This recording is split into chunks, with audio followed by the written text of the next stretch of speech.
Hey everybody, welcome back to The Hellacious Hero Returns.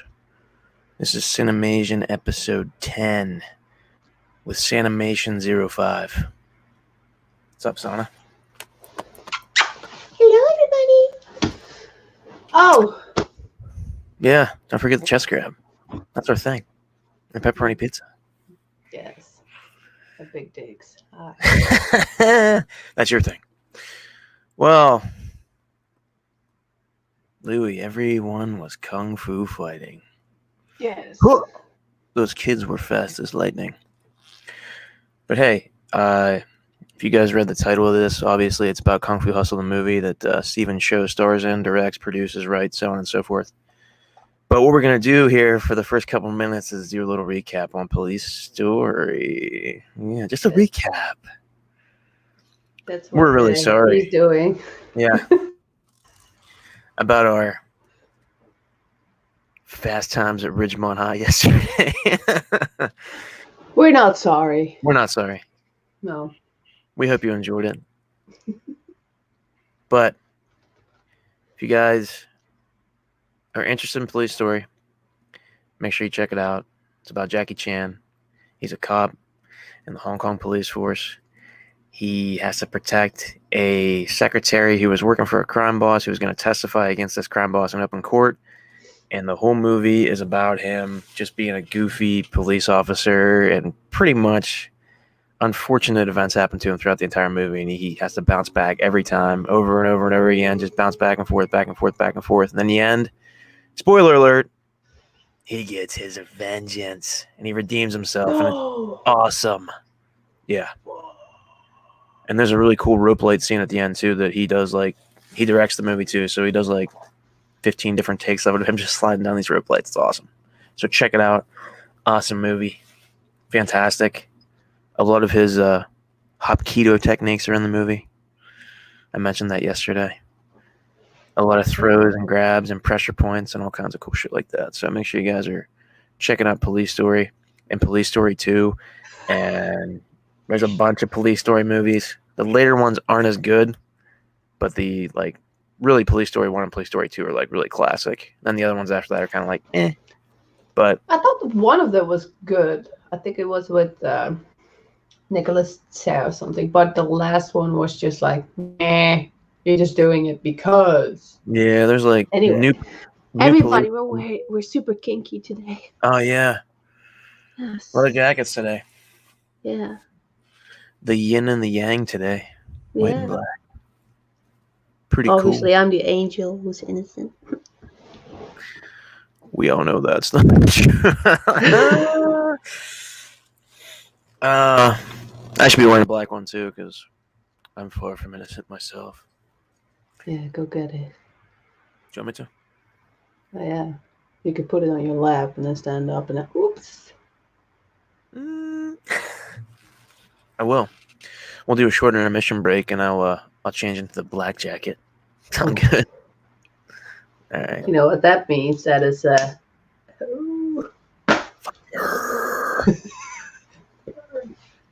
But Minasan. Oh, nice. Little DBZ action. Yeah, it's the nipple twitcher. Sanne and I have been talking about how much we just kind of want to watch Dragon Ball Z and not watch anything else. So these streams are really difficult for us to do. Yeah. But what did you think of Kung Fu Hustle? When's the first time you saw the movie? Did you see it when it came out or afterwards? No. Afterwards. Well, I think 10 years ago or maybe a bit longer ago. I don't know exactly. But I think it got recommended to me. Or it was Shaolin Soccer that got recommended, one of the two. And I saw it. I talked about it on the stream before at this, right? The rental shop. Yeah. Hold on. Why didn't you tell me? The rental shop. Yeah, so they had a shitload of movies there on sale pretty cheaply, €1 or €2. So I saw it there and I was like, oh yes, let me grab it. and I took it home, and we had some wild times together. Yeah, it's that But yeah, it's Stephen Chow. definitely something different. I wasn't really expecting it. I mean, at that time, because a lot of the Chinese martial art movies, well, aside from Jackie Chan, were a bit more on a serious note and Mhm, really mhm. focused on the style and stuff. And then here comes Kung Fu Hustle, and I was like, what? But since my favorite movie of Jackie Chan is Dragons Forever, the landlord in this movie, he's the crazy guy from Dragons Forever with the cigar, like, Mhm, and he mhm. goes like awesome on the stairs. So yeah, that was pretty cool. Like now I noticed it was him. Also, Yeah, that lady is awesome. She is used in a lot of memes nowadays for Mulan. yeah, yeah. Actually, Jeff sent me one with Mulan, and it was the lady. I was like, yeah, that's hilarious, man. But yeah, I actually saw it in And theaters. of Like, course, it would be weird if you. yeah, but much like you said about the movie, I wasn't expecting it to be what it was either. It was kind of like it completely took me off guard because I was expecting something more serious as well. Mm. So it was really cool. I think on the DVD cover it actually says Looney Tunes meets Kill Bill is like what the movie is like, and I can see that. It's kind of like that. Yeah, But I did find it a bit unfortunate during those days that they were always comparing something towards like Kill Bill. the early It's like, 2000s, yeah, yeah. mm, Which is funny too because the movie's Chinese. It's not Japanese. Kill Bill is based on Japanese stuff. I mean, there's more Schwartz in it, but it's more Japanese than it is Chinese. So, mm, but I think that's cool. But yeah, what did you think of the movie as a whole? You liked it? You thought it yeah, was you liked the difference? You liked the weird approach to it, like the more cartoony kind of fantastical approach to it? yeah. I think it's nice to that such movie exists Hmm. because it's also a nice introduction for people who don't know much about like Chinese movies or Asian movies in general, and they're interested in maybe in action movies. But people always get easily scared because of the language barrier, blah blah blah blah blah blah. Blah. So I Yeah, think this is like a great introduction to at least start with shits and giggles, and then you're it like, does. well, check this one out. Then you can go to like Jackie Chan movies, and then I think you can slowly go to for the weak people. Yeah, I think actually Stephen Chow, the guy who wrote, directed, and did all the stuff in the movie and stars in it, he plays the lead character named Singh, who wants to join this axe gang, who's like pretty much terrorizing like 1940 Shanghai.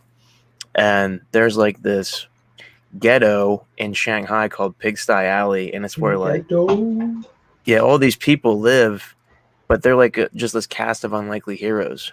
So what he does, Sing, is he infiltrates this place and acts like he's a member of this notorious axe gang, and he tries to get recruited by this axe gang because his one buddy, I forget his friend's name, but um, he tells him that he's like an idiot and like he needs to be more serious and aggressive, and he makes him growl and stuff, and he's trying to pick fights and try to get into this gang. And like I said, he wanders to this ghetto and pretty much starts to stir up trouble and try to like get people to pay him money to be like this enforcer. And then it comes down to it, like all these people who live in this like alley, there's like a handful of them who are like kung fu masters. So what Singh does is he lights this firecracker because he's getting pissed off because like the people find out he's like an imposter. He's not really part of this gang. He throws this firecracker, and the firecracker goes off, and like one of the members of the axe gang walks out. Who threw this firecracker? And his head's like, oh, his hat's on fire and shit. And then they start to like try to terrorize all these people. Um, but somebody ends up like putting this gangster guy in a barrel and his back's all broken, and they light this flare off and they signal for help, and like fireworks go off and there's like an axe symbol in the sky, and then like more members of the axe gang come, and the leader of the axe gang, his name's Brother Sum, and he's like this just evil asshole. But once he finds out like all these people are kung fu masters and stuff, like shit starts to like the movie starts to get like crazy, takes a turn. It's really cool. But in the end of the movie, it's pretty much Sing's journey of wanting to be a villain because he always felt like his whole life that the good guys never got ahead.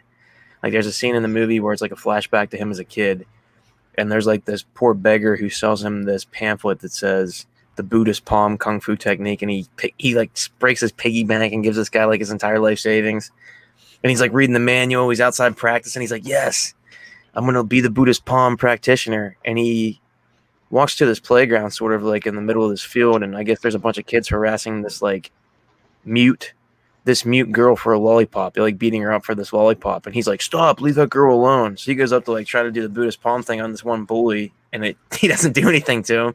The bully pushes him on the ground. They all start beating the shit out of him, and then they piss on him. And Why are you laughing? It's just funny because later, when he redeems himself at the end, well, actually he's kind of a dick because he's trying to be a gangster now, like I said, his whole life, and then he ends up running into this girl who has like this candy shop or whatever. She's selling things, and you later find out that it's the girl that he's like protected when he was a kid.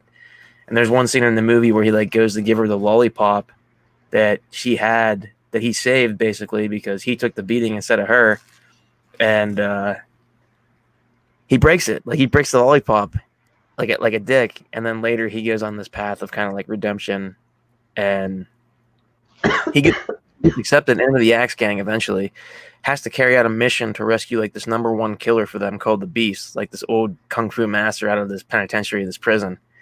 And once the Beast gets unleashed, the Beast kind of like pretty much beats Sing's ass, and that's like his wake up call to be like, okay, it basically, how they say it, disrupts his chi flow, so he realizes his true potential and then becomes this kung fu, what do they call it? The what was the word, that kung fu genius. He becomes a kung fu genius and automatically masters the techniques of the Buddhist palm and starts to like just destroy everything. It's freaking sweet. It's a really cool story. It's funny. It's, the characters are all whimsical and wild and crazy. There's a landlady and a landlord. There's 3 kung fu masters who, unfortunately, spoiler, if you guys are watching, this is a spoiler. If you don't want to hear what happens, don't watch. Bad stuff happens to them. But it's really cool how they all have different fighting styles and they all use like everyday household objects to fight, like to show their kung fu skills. It's really neat. But some of the stuff is really inventive too. Like there's these 2 assassins that the Axe Gang hires previously to go back to the Pigsty Alley after they were embarrassed the first time after they got defeated by these kung fu masters there. And they wear like black hats and these black trench coats, and they wear like these black sunglasses, and they use this, I forget the Chinese name for the instrument, but I think it's called like a gensu or something like that. Yeah, that was my favorite part. Yeah, when they play it, like they actually, it doesn't show it right away, but like you see like stuff getting cut in half when this music's playing. Like a bush gets cut in half, like a cat jumps off this roof and it gets cut. Like things are getting cut everywhere. And then one of the like kung fu masters gets caught up in all this shit and, you know, gets injured, hurt, or eventually gets killed. But later it shows you the spiritual meaning of it. And when they're playing this instrument and they're using it, like they can fire off like actual like spiritual swords because of the music they play, fires off these swords. Then they can even increase it to fire off like these skeletal samurai soldiers that have swords that attack people. And it's really cool, the dynamic. That scene was awesome too. That was one of my favorite scenes in the entire movie. And The Chinese Black Canary. yeah, pretty much. Yeah, the one guy has like these claws. He's like claws come out, and he's like can scratch you, and he fights the one after with these claws and shit. And it's a really cool fight scene. Some of the fight scenes ended are really, really cool. Stephen Chow actually is a martial artist in real life. He practices kung fu. So I think I read somewhere that the first movie he saw was Big Boss, kung fu movie, and Bruce Lee's Big Boss, and like he wanted to be a martial arts master. And that's kind of interesting because like he pretty much made this movie Kung Fu Hustle, and he did Shaolin Soccer, and he did Journey to the West, that movie. So it's kind of cool to see his connection to martial arts and how he expresses his wushu or kung fu in a really funny comedic way, kind of like Jackie does. It's really similar to like what we talked about with Jackie and Police Story. It's more of a comedic approach to the martial arts thing instead of the more serious tone that like Bruce brought to it, you know. But it's cool because it's a contrast in their styles and their characters as like I see Bruce Lee when I think of him as more of a philosopher, like he's a philosopher of martial arts. I see Jackie and I see like even like Stephen Chow in this movie. They're more of like I don't want to say that they're not philosophical, but they're just more of a humorous approach to it. Like do it with joy, do it with love, but do it with humor too. Like you need to know when to joke. Like you need to know that if you get your ass kicked, you can bounce back and, you know, fight harder. Where Bruce is cool with like, Entertainers. yeah, yeah, entertainers. So They more use it for entertainment purposes, but I think it's also a reflection on the character too. Because if I think of Jackie Chan in my head and I've seen outtakes of his movies, he's a really funny guy. Like he's a really funny dude. Like he laughs constantly. Same thing with Stephen Chow. Like if you watch interviews with him, he's constantly making people laugh and he's comedic. If you watch interviews with Bruce, he's like really philosophical and really serious a lot, you know?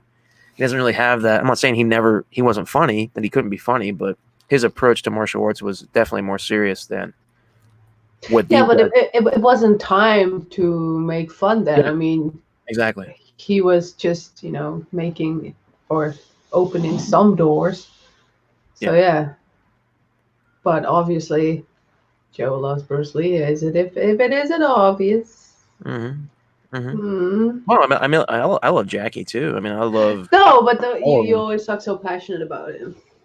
Oh yeah, I mean, he's my. I It's said this kind of before. annoying. Nah, you love it. You love Bruce too. You love Bruce too. Don't pretend you don't. What's up, Sean? Thanks for hopping on. Mr. She-Hulk.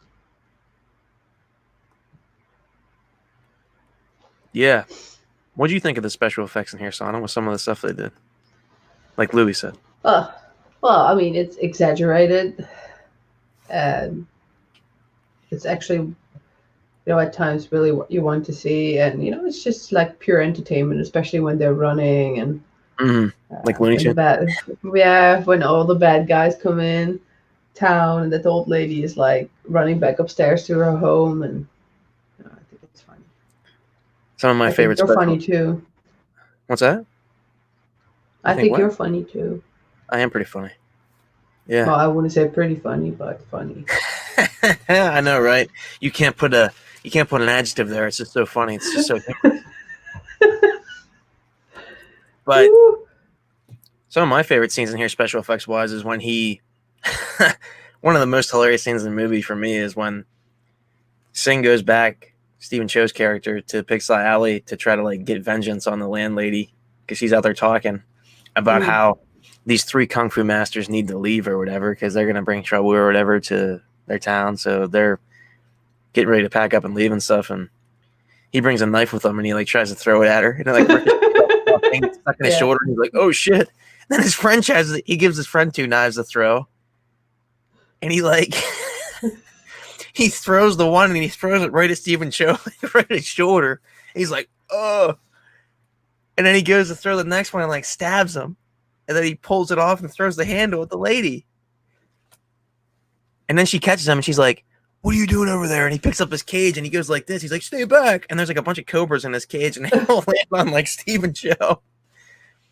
And the guy's like, "If I whistle, the snakes won't bite you." So there's like these 2 cobras with their hoods up, like on Stephen Chow's head, and he's like, and they fucking bite him. It's hilarious. And there's like a scene after that where he's in like this radio tower, like this electrical tower, and his lips are all puffed up like a Looney Tunes character, like doing this Buddhist palm stuff in this tower, and there's like all these handprints in the tower, and one of the knife flies out of his shoulders and hits a car and like deflates a tire and it spins out. It's hilarious. It's such a good movie. It's so funny.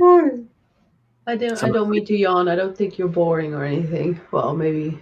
Well, that's debatable, right? That's well. Luckily, keep on talking, baby. Yeah. Some other special effects that are cool. I like the very end scene, pretty much, where he goes up to the heavens and the cloud is made of like it's a Buddha, Like on the eagle, jumping further. Yeah, he jumps on the Eagle Falcon or whatever it was. Yeah, and he's coming down to the Earth, and before he hits the Beast guy, he puts the palm imprint in the ground. It's like this huge hand that's like a palm. That was really cool. And then when he lands, Also like in his the building. yeah, and then the building afterwards was really cool. And even the Beast character, like when he does the what do they call it, the toad style, he turns into like a toad. He just lays there and he freaking face turns into like a frog toad. It's like really neat, really funny stuff. But there's a bunch of different styles of kung fu supposedly in this movie. Like the one guy uses a staff. He's like a staff master.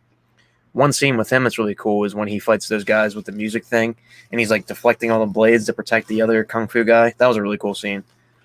Um, then there's like this really strong kung fu dude who's like just like rip master of like he's just strong pretty much. I think it's his style is called like the 12 fist or something like that. And then there was the iron ring style or whatever that the guy uses like the shower curtain rods or whatever they are with the chain links on them to fight. I thought that was really cool. It was cool how they did like different styles. And at the end of the movie, the last scene of the movie, remember how I said like there's this like hermit guy or merchant guy who sells Stephen Chow's character as a kid this pamphlet. There's this girl like eating a lollipop with like boogers hanging out of her nose at the end of the movie, and he tries to sell her the same pamphlet. Like he reappears, and she like goes to turn away, and he's like, "Wait, I have more." And he has this pamphlet of all these different styles. So it's kind of like it's setting up another Kung Fu Hustle movie, sort of, in a way. And it's funny because doing research on this, Kung Fu Hustle 2 is actually supposed to come out this year, 2020. I don't know because of the coronavirus and stuff if it's going to happen, but it's supposed to come out this year in 2020. It'll probably be over in China, I would assume, and then they probably release it over here 2021, maybe 2022. But Cool. it was cool when I was researching because I was like, "What? Kung Fu Hustle 2 is coming out? This is badass!" But it's supposed to be Badass. a different cast of characters and different people. But I love the special effects in here too, and I love. Louis said Toad style was his favorite. It was funny. It was really funny that style. All the different styles are really neat. It's funny because it's cool how I like how Stephen Chow he's kind of critiquing society too in this movie, like talking about gangsters in a sort of way, like they don't compare to these kung fu masters. Like these guys from the Axe Gang act like they're so tough and shit because they have axes and weapons and all this stuff, but when it came to actually fighting the kung fu masters, they were useless. Like they couldn't do anything. So it was pretty neat. And I like the last 15, 16 minutes of the movie is like Stephen Chow's the very beginning of the movie, there's like a butterfly flying around, and it lands on this credit in Chinese Kung Fu Hustle. And then at the end of the movie, right when Stephen Chow gets wrapped in all these bandages because he gets hurt from fighting the Beast like pretty much almost kills him, but he's a kung fu genius, so his bone structure and his body heals really, really fast. So the landlady and the landlord also reveal themselves to be kung fu masters as well. The landlady has like this really powerful thing called the lion's roar, and it's like a shriek. It's like part of her fighting style where she can like scream really loud and stuff happens. Yeah, Black Canary. Yeah, like exactly like Black Canary. And then pretty much the landlord guy is almost like Mr. Fantastic from Marvel. He's like really flexible, and if he falls, he doesn't get injured. Like he can absorb pain and like stretch and do all kinds of really weird stuff. But they pretty much come to the Axe Gang nightclub when Stephen Chow's character finally gets recruited because the Axe Gang's like, we need everybody we can get or the Kung Fu Masters are going to beat our asses. So they basically use Stephen Chow to do their dirty work pretty much to put him in harm's way and in danger so they don't have to do it. And he's the one who breaks the Beast out of this insane asylum. And then the Beast, it's kind of cool because like there's little Easter eggs in the movie. Like when Stephen Chow goes to the penitentiary or the insane asylum to get him out, the Beast, there's like frogs and toads jumping around his cell, and you really don't know what that means until the end when he does the toad style thing. It's like, oh, that was an indication of that. And the shining moment with the blood. Yeah, exactly. I was gonna say, and then there's like a shining callback where he looks at the door where the Beast is, and it's like, and blood's coming down the hallway just like in the Shining movie. Yeah, the whole red rum thing and all that. Yeah, but I really like the simple things. Like in the beginning, you see this woman walking in a white dress with her hips walking very exaggerating. You're like, okay, her hips don't lie. Yeah. Or when he challenges people from the ghetto, he's like, you with your glasses, come here. And, it turns out to be some very strong, buff guy. And That's funny. uh, when he challenged the other guy, he stands up and he's like super tall. Yeah. Uh, and then he goes after the kid, and the kid is also very. Yeah, he's like, no one-on-ones today. There will be no one-on-one contest today. Yeah, because he's intimidated by all of them. It's funny. He acts like he's this hard ass. But I think that was like the depiction of the whole Axe Gang thing. Like, to be in the Axe Gang, you have to act like you're a hard ass, even though you're not. And like all these other people, like, don't give a shit if you're in a gang or not. They'll still kick your ass. So it's kind of like how he made that transition. Like, he went from being like this Axe Gang, like, I'm a badass but not really mentality, to being like a kung fu genius, embracing his true self, so to speak. I thought that was really cool. How his Mhm. character developed that way. It was neat. But yeah, the whole movie is great. I mean, it's so funny. The Axe Gang guy, like, after he kills somebody, he does this really cool, like, weird gangster dance. It's like West Side Story-esque gangster shit. Like, it's really neat. And the one scene at the beginning of the movie, like the opening credits, I think the gang is called the Crocodile Gang, and they pretty much break into like police headquarters. They don't really break in; they walk in. Like, it just goes to show you that like the gang members in this time period in this town in Shanghai in the 1940s control the police force. So it's like they can walk in there and do whatever they want. So they're pretty much like telling the police what to do. And the one police member or whatever unwillingly arrests like this girl who's part of the Crocodile Gang, and there's all this slamming and shit going on throughout the place. And the Crocodile Gang leader has this crocodile hat on. He throws like hot oil or something, or boiling hot water on the one police chief, and he's like, oh, like he's burning. And but when they finally leave the police station to start walking across town, like the police close the doors and board it up because they hear the Axe Gang's like coming. And then the Crocodile Gang members are like, oh shit. And it's a sad fate for the Crocodile Gang at that point, because the Axe Gang pretty much destroys them and murders all of them. But then it shows like all these pictures and flashback moments of like photography of like police members going to these crime scenes where there's a bunch of axes, where it literally shows them killing people, but they can't do anything about it because they're afraid they're going to get killed. So the Axe Gang is like this really menacing force in this city. But the reason why these kung fu masters and stuff haven't done anything up to this point is because they don't want people to know that they're kung fu masters. Like, they just want to have a peaceful life and just be like everyday people. And there's a couple indications in the movie where they say that, like, we don't want to fight anymore. We don't want people to know we're kung fu masters. Like, we just want to be everyday people. And I think the landlord says it because people were asking him, like, why didn't you guys help before? And he's like, because we're just like you. We're just normal people. He's like, normal's okay. Normal doesn't get you in trouble. He's like, the extraordinary stuff is going to get you in trouble. So I thought that was really cool how they did that. How they kind of like hid it away in that little ghetto for as long as they could until really the time came for them to use it. So that was neat. So what else did you find interesting? Oh, I'm just here looking pretty. That's all. Oh, come on. You brought some good points. You talked about the challenging point and all that stuff. What else about the movie did you like? What else did I like?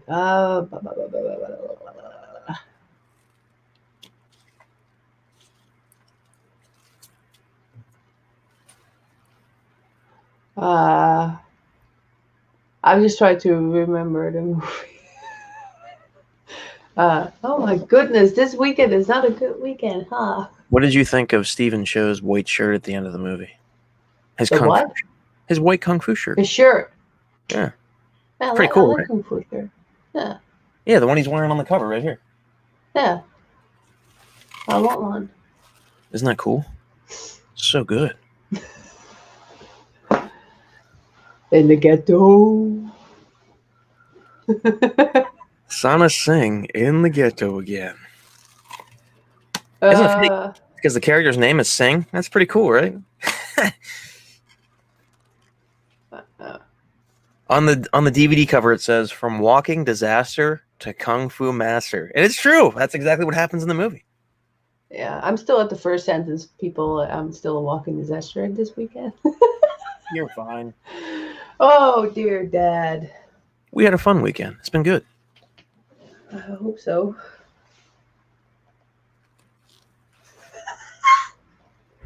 Yeah. No, but the thing about Kung Fu Hustle, I kind of want to just say what Sana said here earlier is it isn't what you expect. I can remember actually. I still remember it almost like it was yesterday. I used to work in a toy store and I worked in the electronics department, which was an awesome job, by the way. I worked with like video games and got to sell people Nintendo GameCubes every day. So it was really neat. I had this one manager who was like, "You really know a lot about video games," and I was like, "Yeah, I've been playing them since I've been like 5." And at this time, I was like, I want to say it was a second. 7. Now it was the second job I ever had. I was, I think, almost 18. I was 17 going on 18, and I worked there until I was 19. So I worked at Toys R Us, is where it was, for 2 years, and I worked in the electronics department. And my manager, like, he was a really cool dude. He was a gamer too, and he was like, "I need you to actually show people what these games are like. I want you to play video games." I remember looking at him and I was like, "You actually want to pay me to go out to the sales floor here and play GameCube?" He's like, "Yeah, play." I'm like, "How long?" He's like, "Your whole shift." He's like, "What are you here for?" I was like, "All day." He's like, "Good." I was like, "Really?" So I got paid to like play Mario Kart, Double Dash, and like Zelda and all these games for it was awesome. It was great. But my one buddy who worked in the electronics department with me, we started talking and BSing, and he was like, I'm a big Chinese, like, Asian culture nerd. And we used to have this restaurant here. It closed down a couple of years ago, but it was called Sakura, was the name of the restaurant. And they had sushi, Japanese cuisine, and all this stuff. He was like, "You know what we should do today?" He's like, "We should go to Sakura, get some food, and then we'll go see Kung Fu Hustle." And I was like, "Sweet, let's do it." So we went, and that's the first time I saw it. And I remember sitting in the movie theater watching it, and we left, and I was like, "Dude, what'd you think of that?" And he was like, "It's pretty badass." And then we talked about it. I hadn't seen this guy for like, because he quit Toys R Us before I quit and got another job.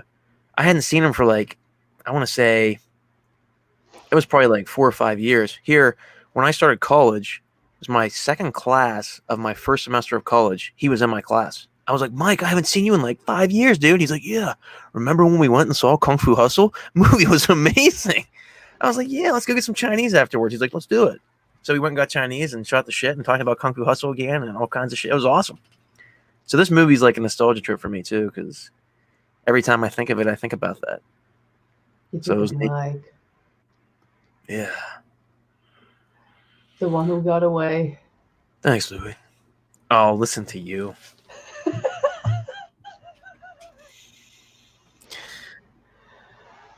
Mike. I don't know what happened to him. Well, I haven't heard from him in probably, I want to say 10 years, 11 how years. unfortunate. Yeah. Maybe he will watch this. Mike, give him a call. He probably doesn't have my number anymore. Kung Fu Hustle 2 is coming out, Mike. Let's go see it. Yeah. Yeah, we do. We definitely do. Who are you going to call? I'm Stay not. put. I'm not waiting, Sean. It's already too late now. Yeah, she's off the rails. She is. You're right. She's just waiting. She's just waiting until. I'm not waiting. Hi. Can I do real? Yeah, I mean, Please. you have anything else to say about Kung Fu Hustle? Go watch Or it. if you okay, good, yeah. Now, if you derail, we can just tie it back to Kung Fu Hustle, right? Remember Tie Kung me up, Pao? Scott. Yeah, I remember Kung Pao. It's hilarious. Isn't that Steve Odekirk? I think directed that. He stars in it.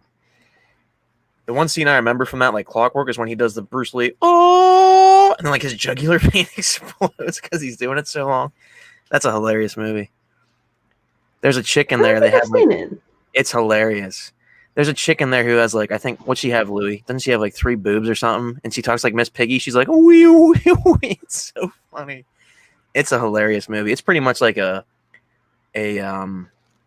it's a comedy that makes fun of kung fu movies and like overdubs and like all that kind of stuff. But it's a pretty funny movie. Yeah. Mm-hmm.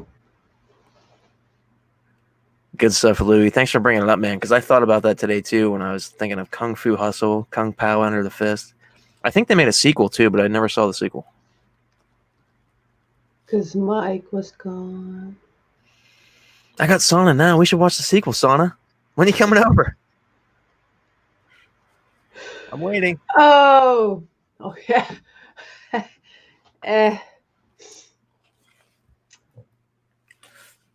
Nice leather How jacket, about by the next way. week? Oh, yeah, you Yeah. like it? Yeah, bring the leather jacket next week. Sounds good. Only the leather jacket? Yeah, it's fine. Okay. It's good for me. Yeah. An earpiece. You're like, yeah.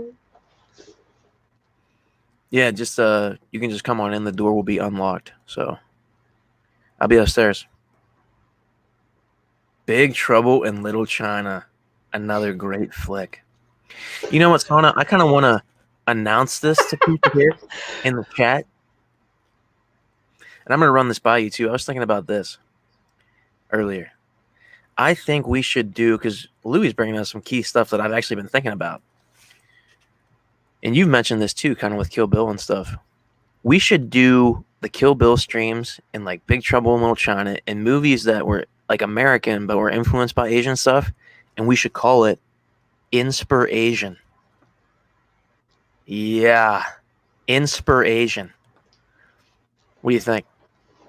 Uh, Like inspiration, but inspiration. Pretty cool, right? I think we got a date. All right, sounds good. Next week we can talk about next week. So No, next week we already have other stuff going on. Oh, that's right. Yeah. Big Trouble in Little China is great. I love that movie so much. I love Lo Pan, the character. He's hilarious. I mean, we It's still one of my also gotta favorite. talk about Warrior, so. Oh yeah, we got to talk about Warrior as well. That's right. But an amazing movie, John Carpenter with his stuff, his early stuff like that. Inspirasian. Dang, Inspiration. Lang. Inspiration. Joe just coined it. I did. But to be fair, I don't know if I told you guys this or not, if you guys know this, Sonic came up with CinemAsian. That was her brainchild. I had nothing to do with that. Like instantly, she was like, "What are we going to call it?" And I was like, "I don't know." And she was like, "How about CinemAsian?" And I was like, "Yeah, that's it. That's good." So, Oh. yeah. Yeah, inspiration. Damn. Yeah, I think we got a lot of stuff to do. What do you guys think too? Let me run this by you. Sana and I were talking. We love this Saturday and Sunday dynamic that we're doing now. What do you guys think? Do you guys like the 4 p.m. thing? Do you like 4 p.m. Saturday and Sunday? Not that we're going to do it anyway and change it for anybody but ourselves, but I just want to hear what you guys think, right? I think this is working out for us. I think it's good. So, Joe actually wants to quit on Saturday, by the way. nah, I don't want to quit. I was running this by Sana today. I was thinking, this is what I said. We do a combined stream on Sundays, but we do 2 movies instead of 1. And we both talk about the movie we picked, and then we watch both movies, but then we both kind of talk about both of the movies simultaneously on Sunday. You know, thinking about it now, it was just an idea. And so I was like, that's pretty stupid. And I was like, yeah, no. So, what do you guys think?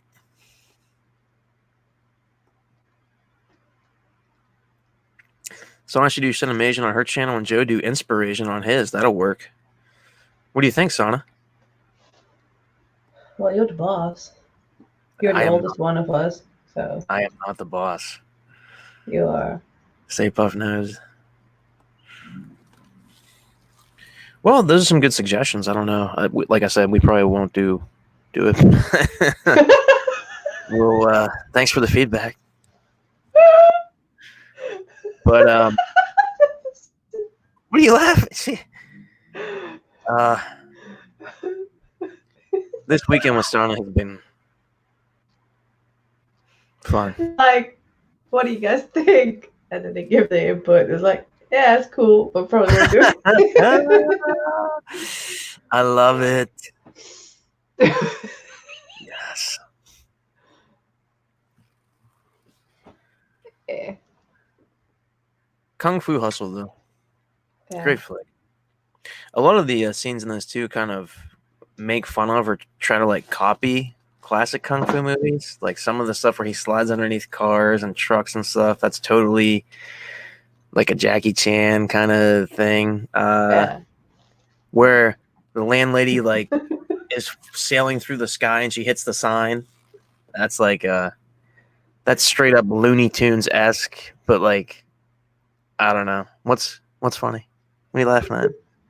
But we probably won't do it. Oh my goodness, you're still thinking about that. Oh dear. Yeah, but that's me. No, that's funny. I was just curious what you're laughing at. Though. That's like, I guess that is kind of like going to like a car dealership and being like, "Yeah, I'll take the red Porsche over there." You'd be like, "Yeah, sure, go ahead, take it for a test drive. Come on back, we'll sell it to you. Let me get the paperwork started." Then you come back and it's like, "Yeah, that one's sold already." Oh, sorry about that. That's happened to me before, actually. That's pretty cool. Yeah. I'm glad you said it instead of me, because Well, you were thinking it, so I just kind of took the energy but in. usually And I always say things to horrible words. you've never said anything horrible. It's all been good. Okay. Thank you. Yeah, you got it. You got it. Well, what? But what? I got what? 5 Comics. He's on too. Ah, Louis, I love it so much. We've been singing it like back and forth for like literally a month now. It's catchy. I thought Louis would come in, yeah, but it's only like 2 or 3 weeks old. It's legit. But Oh god, these earpieces are so annoying. It's like having like 2 dicks in your ear. Your ears hurting? See, that's why I don't wear them. I just use one of these microphones because I get that too. It hurts. It hurts my ears. Yeah, but I'm not alone at home, so. Well, get the softer earbuds. I have them somewhere, but I can't find them because usually I'm like, oh, I'll put it here, so I won't put it, and then I just don't know where to put it. So it's like, oh, this seems like a logical spot. Just put it here. Yeah. I'm glad you're enjoying it, my friend. Louis. Louis is a rock star. Louis is. No, guys, but I know this. I know Kung Fu. What's that? Huh? What'd you say? Did you say socks? Yeah, you did. Yeah, socks. Did you say socks or socks? I couldn't hear. I couldn't hear what the vowel was. Socks, six, six, sacks. Yeah, definitely. One of them. Absolutely.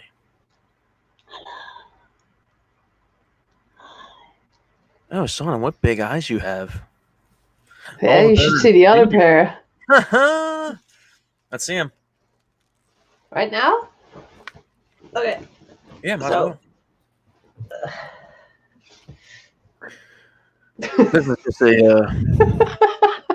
This is just a heads up here, guys. Which head up? I think exactly. I think we're officially going off the rails now. So this is a heads up. If you guys want to turn off your tablets, your iPhones, your computers. Want to hold my hair? Yeah. We still have like some corona distance then, I guess. 6 feet apart with a mask. Make sure you're social distancing, sanitizing. What do you think of the white Lotus? Do you like this better than the black one? Well, I'm usually more for black. I was going to say. But this looks pretty cool. Yeah. I'm more a fan of the black one, too. It's more metal, you know? This is more like biker. Yeah, for like a walk in the park, Like, oh, I'm so bright today. Or if you're riding a motorcycle. Yeah. Yeah. Well, I'm always dressed for a funeral, so.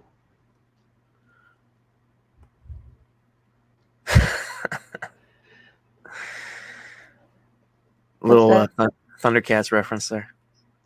Oh. Thunder, thunder, thunder, Thundercats. It does. It really does. What antics? Antics. Sanne and I. We should call it Sanne and I. Just call it Yeah. anal. Ooh. Not for me. No thanks. Bit rough on the edges. Yeah. Let's just say that that's not my bag, baby. No. Anybody in the chat So have anything people, to say about this? Sean, Loey, what shall I do? Shall I cut my bangs or not? Shall I go for the Vampirella look again? Or Yeah. shall I just go emo like this? Yeah, what do you guys think? Someone's been asking me about it too. I think I like the hair the way it is, but I think let's this try. should be like fucking 10 years ago emo, right? My opinion is leave it, grow it long. She's saying she might want to do Like the back. this. Oh. Just like Paramore emo. Yeah. Sanimation Annocations. Who Yeah. needs medications? What do you guys think about the shades? I think I'm gonna start doing these for streams from now on. I wear my sunglasses at night. Little David Caruso, CSI. He just comes in. We got the bad guy. Who are you? Little who starts playing. What do you think? I think Press the that head. sums You it up. can leave your head on. They're saying leave the hair long. Yeah. Is that what the word is on the street? Yeah, it's like easier to grab and like get down. Get down, Sean. Down, this is palm. Perfect. Maybe it's Maybelline. I might catch a cold. She definitely does need a Vampirella costume. That is definitely. I agree with Sean on that one. Let's get it going. Come on. On the stream. Go put it on. We'll wait. What time is it? Can you do it in 5 minutes? We'll give you 10. Oh. Well, We'll give you 10. The clock's ticking. Let's go. maybe for Christmas. Let's go. Let's go. It's the clock is ticking. 9 minutes and 50 seconds now. All right. Showing off the gadgets. Yeah. Louis! Joe the Ho. I got 5 coming. I know, it's catching. Peter Parker's wearing black. It's the new one of this week. It's legit. Watch it. It's legit. Little Men in Black remix. I'm curious what he's going to do for Power Rangers. Yes. But how do you do it when you have to pee, Loey? Tell me. Spider Sense tingling. Sprinkling. Spider Sense sprinkling. Yeah. Oh. He's calling you out on that one. It's time. Y'all horny. It's time, baby. It's time, baby. Halloween's coming up. Yeah. Good call on that one, Sean. I need a lot of double-sided tape then. Louis lots agrees. Of shaving and lots of baby oil.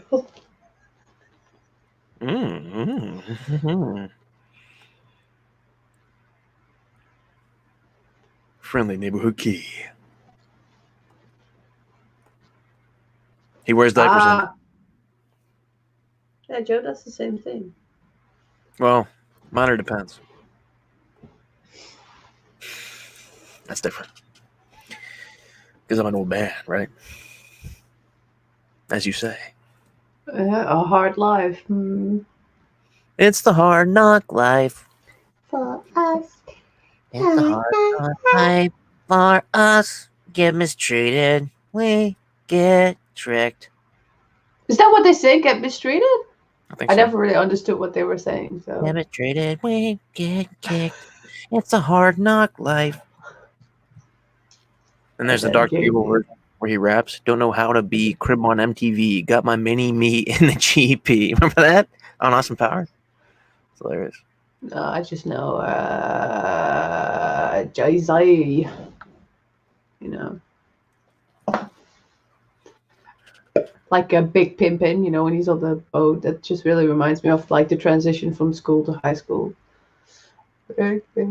Just like DMX Yeah, up in here. yeah.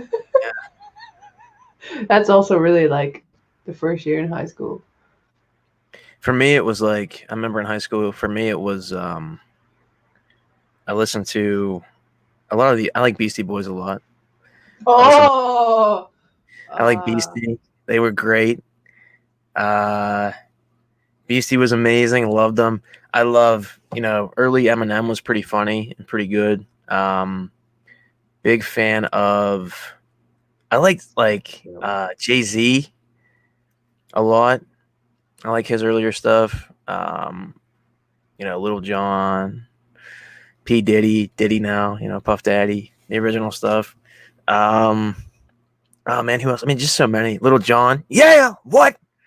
Okay. I love that. It's hilarious. What? And then the Dave Chappelle skit. What? What? It was so funny. Dave Chappelle is hilarious. I love Dave Chappelle so much. He's a funny dude. Wu oh yeah. Tang. Wu Tang, Oh, man. Konnichiwa, bitches. Yeah. Love Wu Tang, man. I mean, when I really discovered MTV, of course, aside from the Spice Girls, there was like Tupac on there and Tupac's legend. Notorious B.I.G. And I just didn't understand like what the fuck was going on with like the East Coast and West Coast. They always seemed so violent. And then I saw a video of Old Dirty Bastard. Hey, dirty, baby, I got your money. And I was like, wow, this guy's fucking awesome. I have it on vinyl too. And you also had like Nas. Is that how you say it? Yeah, Nas is legit. I mean, he can spit like the stuff that he rhymes is insane. I remember I listened to the one album he did I where he had was the talking about like vinyl. it was like Egyptian hieroglyphics. He's like rhyming hieroglyphics with stuff. I was like, bro, you are legit, dude. You guys ever listen to Aesop Rock? Just Aesop Rock and Rob Sonic. They're pretty funny. There's a No, I band know called Rob Zombie. Rob Zombie's legit too. But Uh, hey, I am the one. Yeah. Freaking Rob Zombie. I like White Zombie too. Thunder Kiss 65. oh yeah. Mm. 1960. Yeah. Hey, All right. Gabby.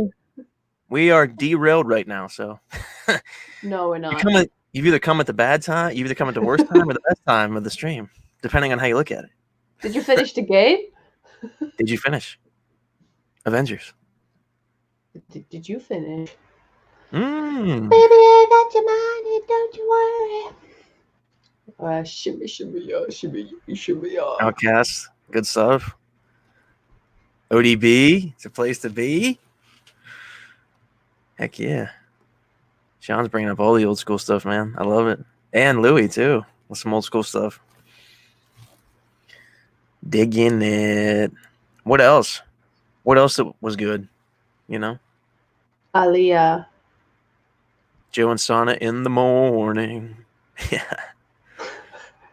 That's Yeah, something that's actually Joe's dream. we should do a. Oh, yeah. Wet In dream. bed with CinemAsian. Wet dream. You're the one who said that to me. Don't try to reverse it. I was thinking of, like in bed with No, you weren't. Zara, so in Don't bed try with to change it CinemAsian. now. Oh, here he goes again. Don't try to change it.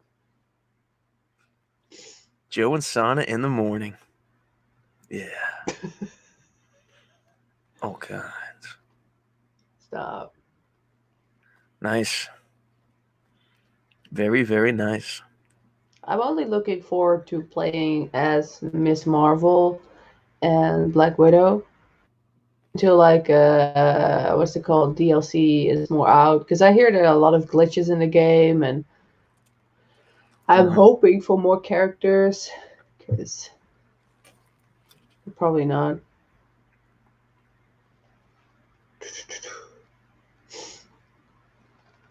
Big L. I don't know that one. I think. What's that? Only got like the mainstream shit here in the Netherlands, so the Yeah. Changes was probably. I think that was no, not Changes. That was another Tupac song.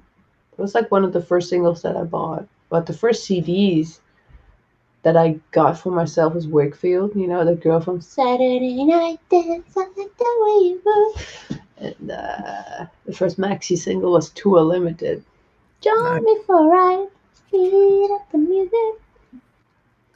The first CD I actually bought myself was Oh, the ones that I got. I mean, I was like 6, 7. I used to be into punk music a lot, so the first CD I got was Green Day Dookie, that album. And then That's after not that, I fun. got into, I mean, I like classic rock a lot too. So then I got Van Halen 1984. Oh, And then Pink Floyd Dark Side of the Moon. Black Sabbath's Greatest Hits CD. Don't Judge Me Here, Journey. Journey's Greatest Hits. Steve Perry, legendary. Who can sing like Steve Perry? Even the people say the lead singer that Journey has now, I forget his name, like Arnel Pia or something like that. They say he sounds a lot like Steve, but if you really listen to him, he does.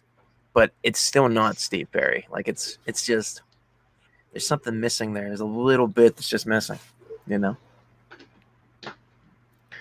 I tell you that But every day.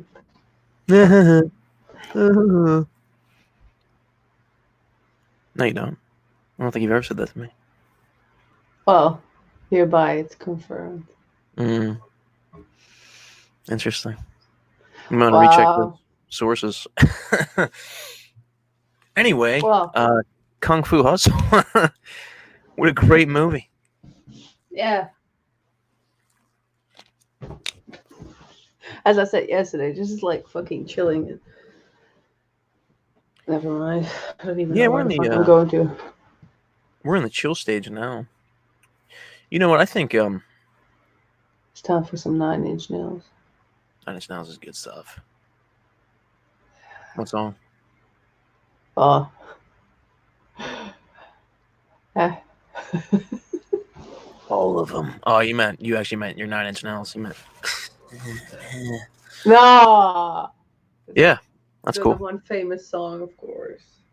No, but I really like the 90s 9 Inch Nails up until the Fragile, because then Trent started to get off the drugs, and that's when it became a little bit less interesting for me. I Mhm. think the last record that I kind of enjoyed was With Teeth, but it wasn't like the old stuff. And I was actually really angry for a long time because I think it was like 2009 or something. He was like announcing, "Okay, we're stopping, we're touring. This is like the last chance you get to see us."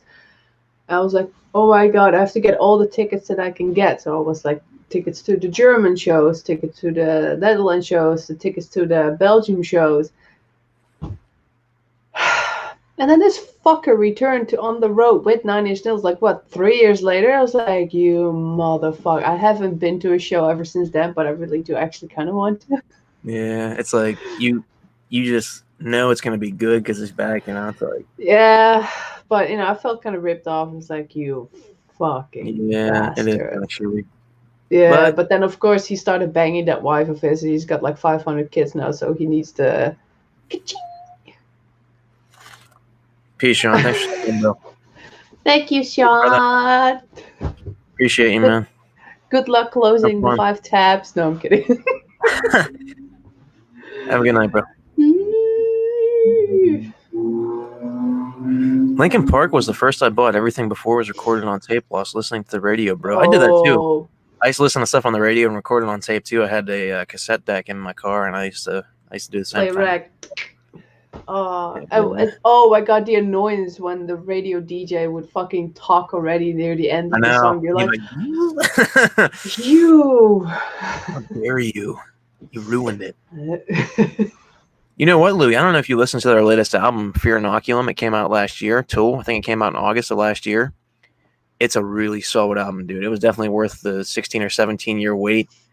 I mean, it's not the old It's not the old Maynard James Keenan with the kind of like really disturbing lyrics, but I it's a have only really one deep album of them. philosophical The album. one with the what is it? The heart, the red-ish cover. Anima.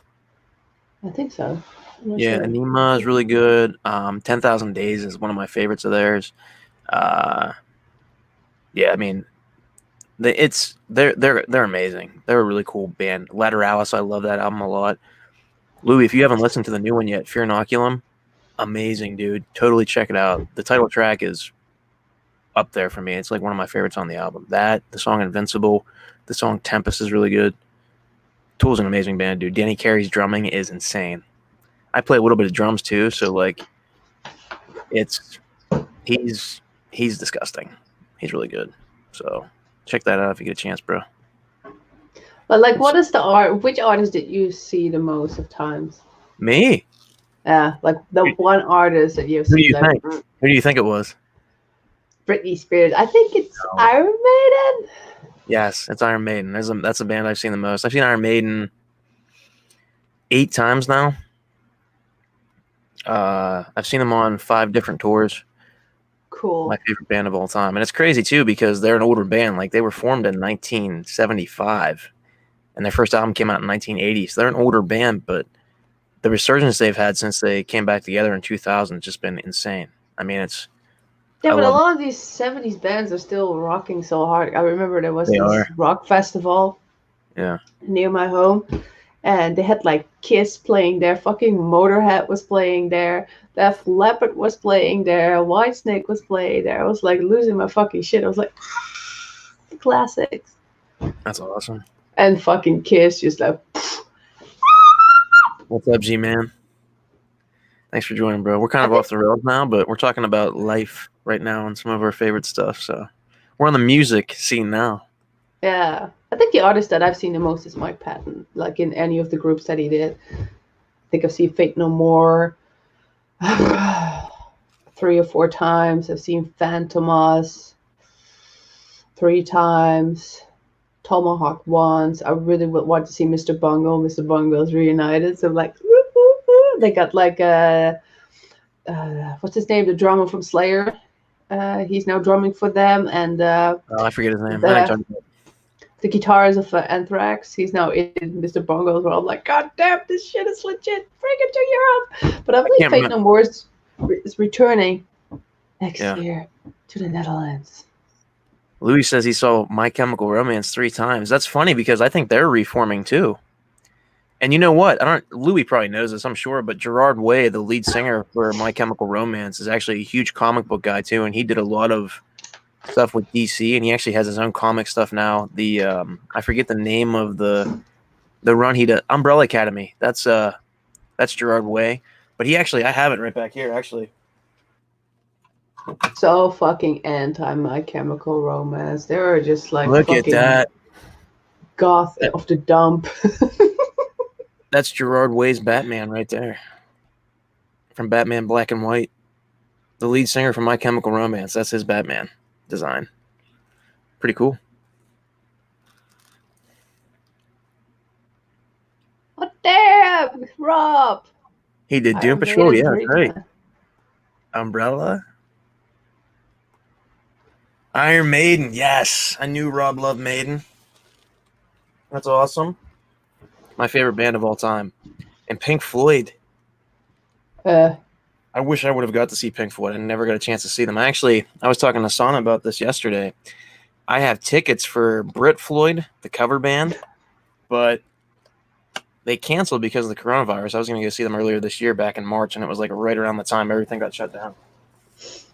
One concert that I once saw that turned into like a special concert in a way was, when Slash and Dove they did Velvet Revolver Yeah. with Scott Weiland, and they were playing in the Netherlands. And I already had seen like the Guns N' Roses of then, with Axl Rose with the former guitars of Nine Inch Nails. It was pretty shit, but I was like, I want to see Axl. And then I was like, if I go see Velvet Revolver, because I did like the album, and I was like, if I go there, then in a way I have seen Guns N' Roses, so it's kind of like complete. And soon after that, Scott Weiland died. I was like, That was the last show that he did. I was like, whoa. Yeah, it's funny. Me and my friend talk about it all the time too, because we saw the band Yes. They're like a '70s progressive rock band. Their bassist Chris Squire. We went and saw them on this show. He died like the next year after that. So we saw like one of his last shows, and then the band Queensryche. They're heavy metal. I don't know if you ever listened to them. Amazing. Mm. If you haven't, I they're mean, I bad. really like the old shit, so. You trust me, you'll like them if you get a chance to check them out. They're great. I have. I know them. I love the You know old shit. Queensryche? Well, yeah, Yeah. then you know. Well, we saw them with Jeff Tate, the lead singer who formed the band, and the year after that, they had like that whole legal dispute about how the band split up, and then that was the last time Jeff Tate ever sung with Queensryche. We saw them like on the line. It was great. I mean, like we've been really fortunate. Also, I'm a big Dream Theater fan. I love John Petrucci. Huge Dream Theater fan. I've seen them 3 or 4 times. Trivium, I've seen 3 times. Oh, I saw the Amazing. first one Metallica, and you had the other band that was kind of like the new Guns N' Roses, then like the Avenged Sevenfold. I Yeah, don't know what happened to them, but Trivia was pretty cool. And then Trivia came back a year later to the Netherlands, and I went. I mean, for us, it's like fucking traveling the world, where you have to go in by car for an hour and a half. For you mhm, guys, it's like going to the supermarket. pretty much. And, yeah, and it was so cool because they had God, what's the fucking name again? There was this other band that they were touring with. Uh, I forgot the name, but they're pretty fucking cool. When did you see them? What year was it? 2007, 2008. I'm not sure. That was like Shogun Tour, right? Yeah. Yeah, I'm not sure who that was. No, Crusade. It was Crusade Tour? Yeah, because Shogun came out in 2008, so. Hold on. Let me check online because now I want to know. Because this guy who was the guitarist, the singer of the band, I got a guitar pick of his. Ah, sweet. I Uh, got, and I got, and I met Matt Heafy and I had a picture with him taken and we were like talking with a bunch of people with him and he gave me his guitar pick. I was like, that's okay, awesome. baby. Heafy's great. He's legendary. Love him. I got a guitar pick. I just went to a show last year. It was Amon Amarth, At the Gates, Arch Enemy, and Grand Magus. And I got a guitar pick from the guitar player from At the Gates. It was really awesome. You know the Uh, Melvins? The Melvins? Yeah, Yeah, I've heard of them. they're pretty fucking cool. The Who, Oh Plot yeah. Dynamics, and Dead Kennedys. I saw the Who actually last year too. Woo. It was just Pete Townsend and Rod. Annihilator. Annihilator's legit. Just Pete and Raj, because obviously John Entwistle is no longer in the band, and neither It's is Annihilator, the band that I was talking about with Keith Moon. Trivia. Annihilator. Yeah, they're pretty awesome. They came out with a new album, I think, a year or two ago. It's pretty good. Yeah. Guns N' Roses twice, Def Leppard twice, Prince. We were just talking about Prince. Yeah. Well, Prince I've three also times. seen it 3 times. That's awesome. 3 times a lady. See, I'm not really. I like The hair skinny metal. motherfucker with the high end voice. I like hair metal, but like Def Leppard and Guns N' Roses, like I like them. I'm not saying like I don't like them, but that's not like my vein of metal. I like the heavier stuff. Like I like really heavy. Like You don't like Guns N' Roses? no, I mean I like them, but I just that's not what I listen to all the time. Like if I were to sit here and say like if I was to go to a Guns N' Roses concert, she's gone. If I were to go to a Guns N' Roses concert, the only album that I would want them to pull from would be Appetite for Destruction. I mean, that's to me that's the album. So, but yeah, that's awesome. Def Leppard too. I mean, that's never got a chance to see them. Amazing. You're back. What'd you do? You were like, you know, like Guns N' Roses, I'm out. I was so offended. I love No, Guns N' that's how I like Roses. them. Did you like Chinese Democracy, the new album they came out No, with? It was not good. no. For me, it pretty much ended after Use Your Illusion 2.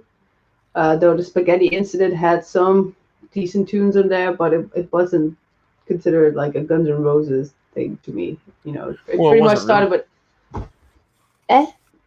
Well, it wasn't. Slash wasn't even on it. I mean, it was Ron Bumblefoot Thal and Buckethead play guitar, I think, on it. They didn't even have Slash. So, yeah. It's not Guns N' Roses without Slash, but I'm glad he's back. Slash and Duff Yeah, McKagan, and I would love to see them though because of it. Just to see the whole band together again. But uh, like it's so expensive. I'm just like. yeah, I'd like to see Metallica again. I saw them in 2018. I want to see Megadeth again. It's been a while since I've seen them. I saw them play their best album, actually, I think. Rust in Peace. The entire album in its entirety was awesome. It was a really cool show. And I saw them play with Testament, that band, and Exodus. So it was a really cool show. Oh, G-Man's wife, I guess, went to school with Prince. That's pretty awesome. Cool. And Guar, yeah. Guar is hilarious, man. They are over the top crazy, dressed up in all that crazy animal, weird, Viking-esque beast shit, but they're funny as hell, dude.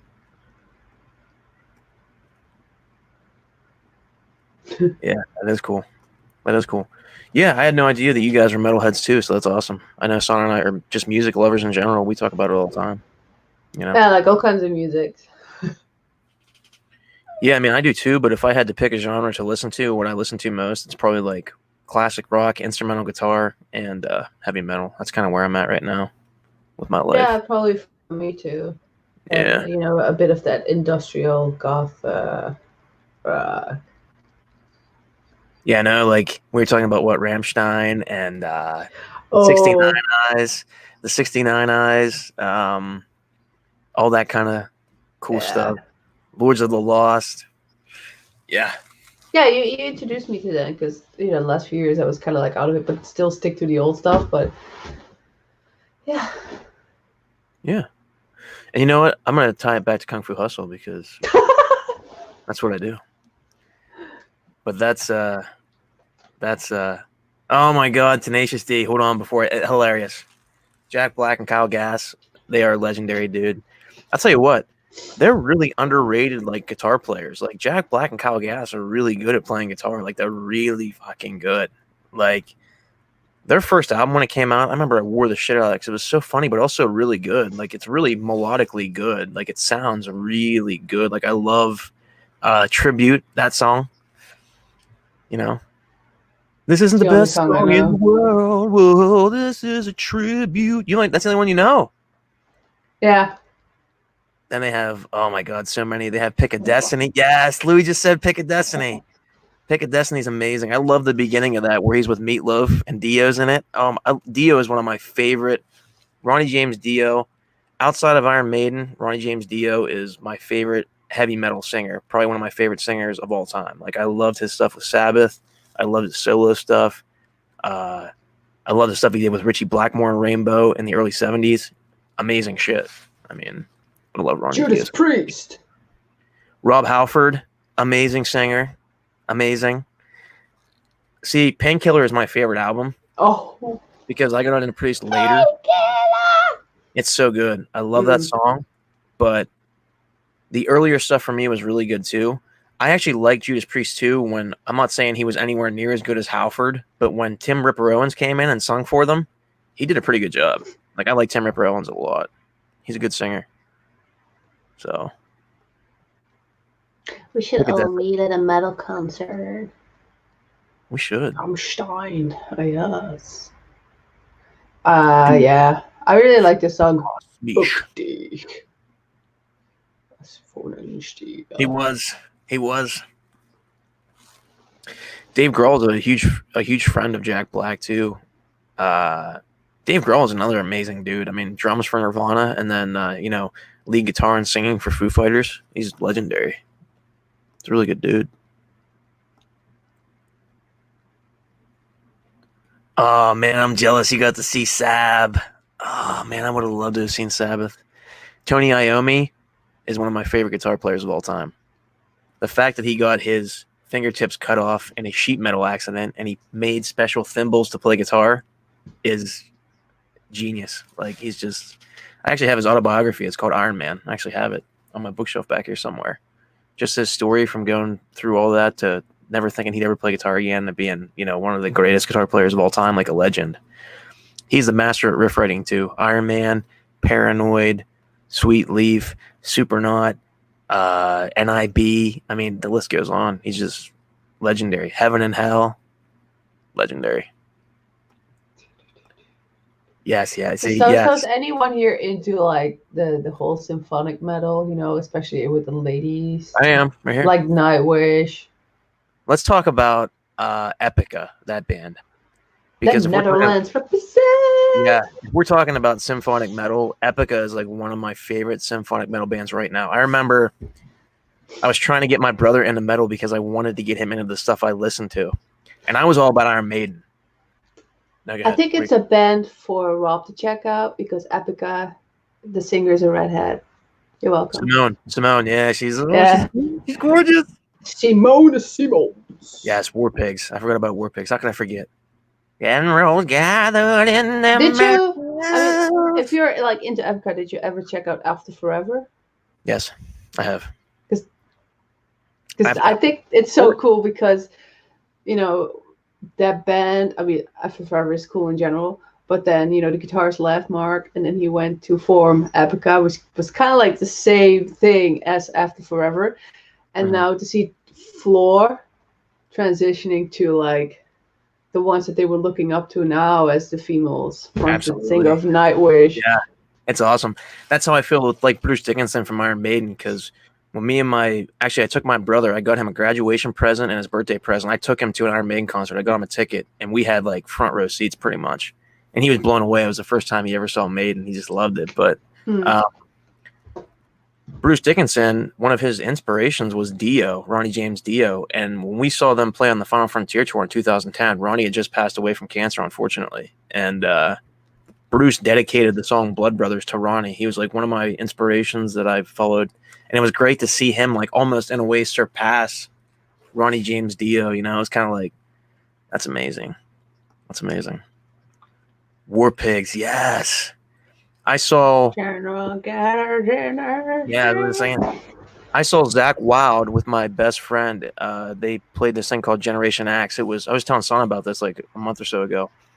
It was Steve Vai, Zach Wild, Tosin Abasi, um, Nuno Betancourt from Extreme, that band, and Yngwie Malmsteen. And Zach Wild did this disgusting War Pigs cover. I mean, he just soloed for like 5 minutes straight. He was playing with his teeth and behind his head and stuff. I mean, Zach Wild is a hilarious dude, but he's also a hell of a guitar player. Legendary. Stuff he did with Ozzy, stuff he does on his own. He has a cover band where he does Black Sabbath's cover called Zach Sabbath. I mean, it's obviously Black Label Society. Their couple albums are great. I love Catacombs of the Black Vatican. Great album. I mean, we're metalheads too. See? Cool. We get to sit here and talk about this now too, because I'm like going off on a tangent myself now. Kung Fu Hustle, Yeah. right? I used to play the shit out of Guitar Hero, man. I was actually really good at it too. Guitar Hero, the original one with Hangar 18 on it from Megadeth, like one of the songs at the end, I just destroyed that song, dude. I loved it so much. It's one of my favorites. One of my Never favorites. played Guitar Hero. Oh, that's great. They came out with Rock Band was kind of like after Guitar Hero, but I still like Guitar Hero better. They had a Guitar Hero Metallica. It was all Metallica songs. You could play just like Metallica songs from Kill 'Em all the way up to I think at that time it was when Death Magnetic came out in like 2008. So it was like everything from their catalog from the beginning to Death Magnetic. You could play all the songs. It was awesome. Oh, cool. And I would I would fit just play like, the well, I'll say this: I like their newer stuff too. I do like Death Magnetic a lot. I think it's a really strong album. It's almost like a return to form. I'm not saying it's anywhere near as good as the '80s stuff, but it was a hell of a lot better than Load, Reload, and Saint Anger. I'll tell you that because those albums were shit. And I'm a Metallica fan. thank you. Yeah. Nothing for me comes close to Ride the Lightning. That's my favorite Metallica album. Always will be. My best friend says And Justice is better. He says And Justice is better. I don't know. I don't think so. You can hear Jason Newsted's bass on it. How can you I beat think Cliff Burton? Ride the Lightning, Master of Puppets, and Kill 'Em All. For me, I'm going to say this. Ride the Lightning is my favorite Metallica album, but I don't think it's their best. I think I talked to you about this. Master of Puppets is their best album, in my opinion. There's not a bad song on it. I can listen to that song from beginning to end, and it's just, or that album from beginning to end, and it's mind blowing. But I'll say this: even though Ride the Lightning is my favorite album because it has, let's see here, For Whom the Bell Tolls, Fight Fire with Fire, Ride the Lightning, Fade to Black, and Creeping Death, Call of Cthulhu. Those are like some of my 6 favorite metal songs of all time. The songs that I do skip are Escape and Trapped Under Ice. I don't think they're very good, but the rest of the album is perfect. You know, so Just like I. Joe and Sanne's Hour of Rock. Yeah, that's a good idea. There's a new show in the making. We'll start doing that next. It's gonna be great. If you guys are interested, though, I know this is our show, but I actually have a YouTube thing I did years ago with my best friend. It's called A Matter of Life in Maiden. Him and I went through all of our concert experiences and all of the Iron Maiden albums, and we talked about them. If you guys are interested in that, I did all the artwork for it, too. So all the artwork you see, like, for the covers and stuff, I created that stuff. Type it in YouTube. You guys can listen to our conversations. A Matter of Life in Maiden. It's named after the Iron Maiden album, Matter of Life and Death. Check it out. It's pretty legit. Cool. Maybe you can also leave some link to some video in the description box below. Yeah. Maybe I will. I have to throw it in there at some point. I have to do it. But yeah, how I wanted to tie this into Kung Fu Hustle until I got sidetracked with metal because I love it so much in music. It's another part of my life. I think we should all meet up and then I have to come to America then. Fuck. For a little show. You know, there are actually some bars. I know there's a bar in Amsterdam and I think also one in Italy where it's just where you walk in, you just hear all the good fucking metal, like the 80s. I gotta grab something real quick. Hold on. I gotta grab something here. Hold on. Oh, he has a heart on, ladies and gentlemen. Hello, everybody. Here it is, guys. Oh, here it comes. This is my in the house. I have 8 guitars. I have 4 electrics. I have 2 acoustic electrics, and I have 2 basses. This bad boy right here is my Fender Stratocaster, and this is the HSS. I've been playing this like constantly lately because I just love it. It's the maple neck. Look at that bad boy. Oh my god. I name all my guitars after Greek goddesses, so this one's name is Thea, after the Greek titaness of Shining Sight. I have a Jackson Warrior named Persephone. I have a Les Paul named Nyx. Athena is my bass. It's a Steve Harris signature from Iron Maiden. Pandora, I have a Black Ibanez bass. 2 acoustic electrics. One's Cleo, one's Calliope, after the Greek muses of art and history and poetry. But yeah, this is my baby right here. The new guitar will be Sanimation. What's that? Oh yeah, my next guitar will be named Sanne. The Greek goddess. Man, we love you too, man. We love you too, man. Yeah, so cool that you brought up all the metal stuff, man. It's awesome. I figured he already was. I don't know. You usually see it, you know, in someone's like energy or like that's a fucking metalhead. Nah, it's so cool though because even in my channel here, if you guys look at my banner up there, I talk about metal. Like it's one of the things that I love a lot. I mean, it really, and that's why Iron Maiden's my favorite band. I mean, they're one of the bands that really influenced me as a human being and as a person because they sing about a lot of stuff that's science fiction, history, philosophy, fantasy. Their lyrics and what they talk about is amazing. I mean, they're my favorite band. So one of course, it's like typical to say this, but one of the most danceable guitar riffs for me personally is like the intro of Run to the Hills. That's just like, let's just get someone's hoe out. Yeah, that's so cool. Where's the pole? I can play it. I'll tell you what, the last tour that I just saw Maiden on last year, they closed Run the Hills, and I saw the same show twice. It was fucking amazing. I'll lose my shit. They came out with the encore, and it was Run of the Hills was the last song I played. Oh, that's so cool.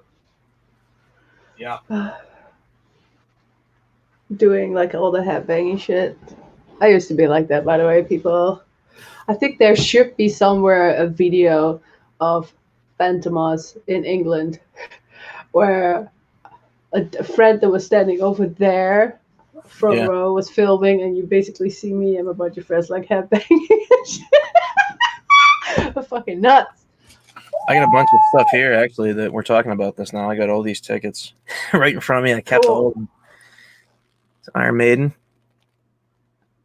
Yeah. I mean, I got so many. I went and saw Queen with Adam Lambert last year too. That was awesome to see Brian May and Roger. Roger. This is a pit ticket, but this is Maiden. I was in the pit for that Cool. one. That's the way. God Oh, I damn mean, I it. got so many here. Maiden, Dream Theater, Joe Satriani, the instrumental guitarist, Trans-Siberian Orchestra. I'm a big fan of them too. Love them. This is a Rock and Roll Hall of Fame ticket I went and saw when I went to the Rock and Roll Hall of Fame a couple years ago. Cool. G3, Generation X, The Who. Who are you? And I saw Yes twice. Yes, I love moshing too, especially. And I don't know if you guys like Viking metal, but this is a meet and greet. I got to meet Amon Marth, Johan Haig, all those guys. They were awesome. They're one of my modern day like favorite bands too. So many memories, you know. I have all my concert tickets too, but somewhere in a box. Like, I saw Madonna also a bunch of Yeah, this times. thing's I mean, filled. she's fucking badass. This thing's filled with ticks. There's dozens in there. But yeah. I love moshing in the pit. Good old days. I kept all my concert tickets too, Joe. Yeah, man. Same here. This At last metal concert, concerts, you could always find me near the stage because I was like, we were in the pit, and it was legit last time. And when you listen to the music like Amon Amarth, I mean, they're screaming. They're like, I mean, it's like, I love that shit though, because it's just like an energy rush, and it's like, oh, I mean, it gets me like so amped up, and to see them like just shred the guitars with it's. one band that I really would love to see still one day is Dimmu Borgir. That's actually one kid I used to hang out with. We used to play guitar and stuff a lot. Dimmu Borgir is one of his favorite bands. Them and Misery Signals. I don't know if you've ever heard of them. Children of Bodom. Like the Scandinavia rock. Yeah, they're amazing. Follow the Reaper. Great album. One of my favorites, actually. Golgoroth, when they were still in the days of Satanism. Back in the day, yeah. Yes. Let's have some pig heads and naked ladies on stage. Speaking of stuff, too. Typo negative. Oh, my God, yeah. Rest in peace, Pete. Yeah. She's in love with herself. Bassline. Dun, dun, dun, dun. She likes the so cool. So good. One song, I don't know how to correctly pronounce it. I think it's like Anesthesia. Yeah, that's it. That's one of my favorite ones. I'm like, I think that's actually, isn't that a Metallica cover? Is it? Is it just instrumental or is he singing it? He's singing in it. Okay, then it's probably not a cover. But I was thinking, like, Anesthesia is a Metallica song. I mean, it's very depressive Peter Steele song. So I like life is trapped between. I don't want to be me. That's a good song. Yeah. But to tie this all back in the Kung Fu Hustle,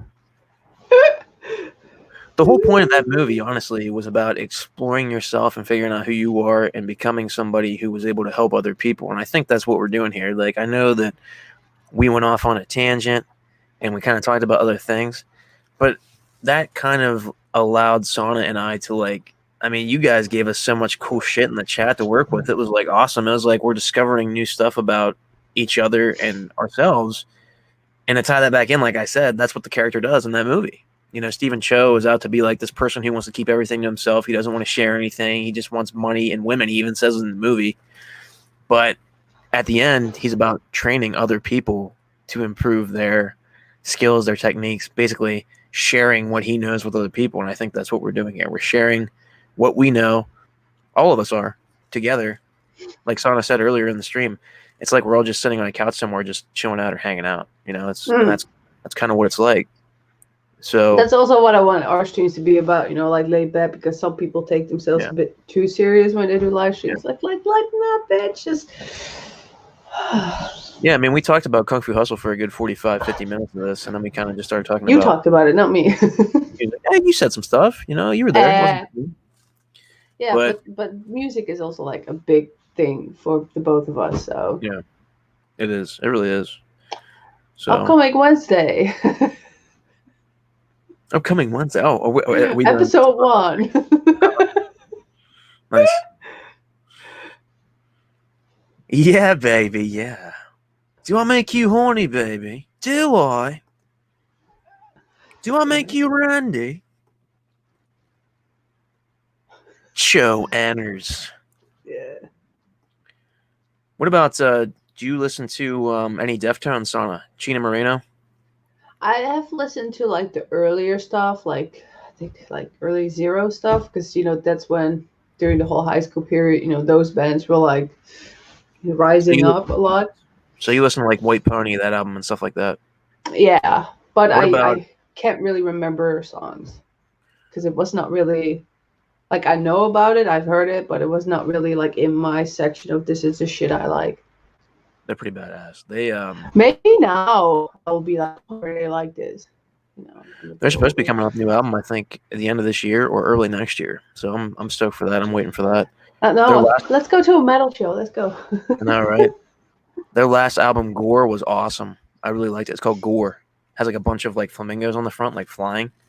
It's a badass album. Okay. Another band you need to check out, Son, if you haven't checked them out yet, is Opeth. Have you ever listened to Opeth? What's have you ever listened to them? Yeah, there's especially Michael Ackerfeld. Michael Ackerfeld, amazing. There's especially one song that I really like. I think it's probably one of the most basic songs there is. Let me check. I have to go to Lost FM. Does anyone still use Lost FM? I do. The thing with Opeth I really like is at first I didn't like it because they kind of went from a really heavy sounding metal band, like really dark and heavy growls and death growls and stuff, to a more progressive rock band. And since 2011, they've just released like progressive rock albums. But at first I didn't like it because it was a complete departure from the initial style. But every album that they've come out with since then has been amazing. Their last album they just came out with in 2019 is called Incauda Venenum. And it's an amazing progressive rock album. It reminds me of early King Crimson. Did you ever listen to King Crimson?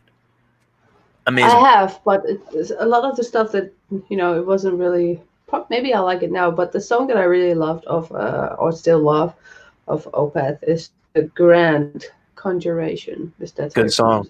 Yeah, that's off of Don't Tell Me the Album. Hold on a second. It's one with all the candles on the front. Ghost Reveries. I can't even pronounce it. It's on Ghost Reveries. Yeah. It's on the Ghost Reveries album, isn't it? Or yes. No, or is that Isolation Years? No, wait. Grand Conjuration. Is that Ghost Reveries? Am I losing it? Yeah. It's Ghost Reveries? Yeah, no, it's yeah. I was looking at another album. I mean, it's a good song. It is really good. I like Harlequin Forest on that. Harlequin Forest is really good, and another really good song on that is the title track. Is Isolation Years on that too?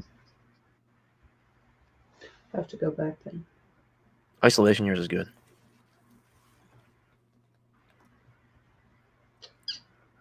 Louie, have fun at the park, man. Thank you for stopping in, man. As always, I appreciate. He's leaving again. I'm out of here, metal. Nah, but I'll tell you what, Louie, man. Thanks again, dude, for bringing up all the feedback and everything, man, and talking about Tool and all those cool bands and CDs that you got, My Cam and Linkin Park and stuff, man. It was really cool to talk about that, bro. So thanks for sharing that, man. You have a good day, man. Have a good night. Take care. See you, buddy. Yeah. What was the song you were? Isolation Years. Is that on Ghost Reveries? Yeah, it's the last one. I thought. Darling. Good song. Yes. Ghost Referees came out in what, 2005, right? God damn it! I thought it was 2004. Cause No, I think it was 5. was it from Roadrunner? Because I used to buy a lot of those, especially in like the early zeros to like mid zeros. Um, The Roadrunner Records DVDs, or was it something it, else? it might have been Roadrunner, but I know right now they don't have a label. They actually found their own label called Motor 2005. Bullet. Is it 05? I thought so. Yeah. I think Motor Bullet is their new album. It actually is created by Michael Ackerfeld because he was tired of the like record company industry. So it might have been Roadrunner. It could have Yeah, been. it was Roadrunner. I just saw it. Oh, you did? Okay. I thought until the whole collaboration thing that they did, you had like Matt of Trivium, Joey Jordison, and two other good ones. They could select, members of bands, and then they would make their own song. There was like a whole like Roadrunner United. I think that's what it was called. And then after that, I kind of lost track of like what was going on. And then soon after, uh, I also lost track of what happened to Slipknot because I really like Slipknot, but the bass player died and everything was just turning into a hot mess. And Joey Yeah. Jordison left, and I was like, okay, Yeah. finito. It's funny because all my guitars too, like the stuff I was talking about, they all have a story, and the reasons I got them were because of certain musicians. Like I bought them because other musicians influenced me to buy the stuff. Like the Les Paul that I have, it's blue. I got that primarily because of Iommi because he plays an SG, but it's a Gibson, and Matt Hafey plays a Les Paul, and I was like, I love the way that guitar looks. I want one like that, and I got one that's really close to it, but it's like a really dark blue. And we were talking about Opeth. My acoustic electric Angelus A50 is because Michael Ackerfeld plays a PRS Angelus. So that's why I got that because he influenced me. I was like, that guitar sounds good. I like the way he plays that, so that's why I got it. But obviously, the Strat is so iconic. You know, Dave Murray, Yannick Gears, and earlier Adrian Smith from Iron Maiden, Richie Blackmore, Jimi Hendrix, Stevie Ray Vaughan. The list goes on with the Strat. I mean, it's a really versatile guitar. But those are my like huge inspirations. Uli John Roth used to play one for the Scorpions before he made his own guitar company called Sky Guitars. So Yngwie Malmsteen, all those guys, amazing. But yeah, anything else to say about metal music or Kung Fu Hustle? This actually is, guys. If you're just tuning in and rewatching the stream, this actually is episode 10 of CinemAsian. I know that we talked about music and rock and heavy metal for about an hour, but it's good shit. Yeah. So. There will be like a rock Asian section where we will talk about all the greatest fucking. We'll talk about Asian. Gagged and like Buck Tick and Versailles Ooh. and Alice Miser and shit. Ex-Japan. Yeah. Miyavi. Oh, Well, yeah. I think we pretty much, to be honest, like I think we did kind of cover the whole movie like in the first 45 minutes. There wasn't really much else to say about it, you know? I think you did pretty good. I was just, like sitting here like. Yeah, but you talked about the input. You talked about the scene that I forgot about where he was challenging the people in the town, like they were big and one was really tall. So it's good for something. No, I mean, yeah, it's cool. I mean, we talk about the metal and stuff like that too. It was awesome just to like sit here and chat with people about music, and that too was really neat. Because like you just said, you said it in the stream, like we're both big music lovers too, and that's part of it. So, yeah. So maybe in the end there will be Cinemation only on Sunday, and then there will be music on Saturday. I guess we shall see. But hey, everybody in the chat, I know you guys are already subbed up to each other, but hey, thanks for coming in. Appreciate everything. G-Man and Louie, man, and Sean even earlier. Sean talking about all the old school R&B and rap stuff. That was awesome. Yeah. And then we got on the metal stuff with Louie and G-Man. That was awesome too. Like, and all the concerts we've all been to and seen. Like, that was really cool that you guys shared that. That was awesome. It's so cool to like, because music is a really unifying thing, you know? And I think it's cool when, I mean, me personally, I know Sana too, because we talked about it.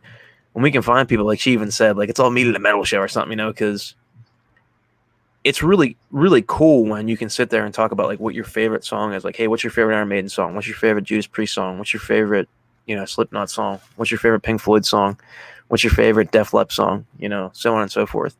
So, yeah, it was a hell of a time. It was really fun. I really enjoyed that. So thanks for bringing that stuff up. It was awesome. But you know what? Next week, I don't know what we're doing now. You know, initially I had a plan, but I don't know what's going to happen now. If we end up doing CinemAsian stuff and we keep it the same and it's consistent, Sana, what did you have in mind for Saturday next week? What are you going to do? Oh wait, let me look good for that because he deserves it. I want to talk about Sonny Chiba, Street Fighter. As she headbangs. Yeah, that's what she had planned, and I was actually kicking stuff around because I didn't know. What we wanted to do was we kind of wanted to take a step back from China for a little bit because we have a lot of China stuff coming up. Yeah. And we're kind of like, we're going to do like Bruce Lee in November and probably some stuff involving Bruce Lee and Kung Fu movies and maybe Ip Man in October. So early October, let's kind of back off from China for a while. So for she a said, week. for a week. Well, that's a break. And we've been talking about other stuff too. We had the funny jokey stream yesterday and the metal stream today. So, yeah. I actually feel a thing coming now. Yeah, I know, right? It's awesome. But I think I'm gonna do Ong Bak if we do that next week. Ong Bak, because that's a Thai movie, and it's not technically Chinese, Japanese, Korean, which we've already done. And we're going back to Japan, Nippon, yeah. Nipple. Yeah. We're going back to Japan with the Sonny Chiba Street Fighter movie that Sana would like to watch and review, and then and discuss. And then we're going to go to Thailand with Tony Jaa and the very Jackie Chan inspired movie on Bach. Yeah. So but China will still be there. Yeah. Because Sonny Chiba is like the Japanese Bruce Lee. And he's the Japanese Jackie. Yeah. So hopefully, if you guys like this stuff, we might be doing some different things coming up. But tentatively, right now, we'll see what happens. That's our plan this weekend. Saturday is going to be the Sonny Chiba Street Fighter. Sunday is going to be Tony Jaa and Ong Bak. But if things change, you guys will see because we'll probably post stuff and let you know. So, yeah. But hey, thanks for coming on. There's a lot of things going on, like anime that we want to cover and manga that we want to cover. So, and now we have this whole music component, so we're really not sure what the hell we're doing. We'll figure it out. But thanks a lot, guys. Take care of yourselves out there. Take care of each other. Always do you. And again, I just want to say again, you know, everybody in the chat, everybody involved, everybody watching this now, if you're watching it or rewatching it, thanks a lot for the input and the information, and you know, letting Sanne and I come up here. Joe's not going to use it. Yeah, what I said. But we might, though. You know, technically we might, because if we end up doing a metal thing on Saturday, we're kind of changing it up, right? But that was a cool idea, CinemAsian and then Inspiration, 2 different shows. Yeah, it's kind of cool. It is kind of cool. I mean, that is a really cool idea that Sean said. So we'll see how it goes. But thanks again, guys. We'll see you next time. Ciao. Later.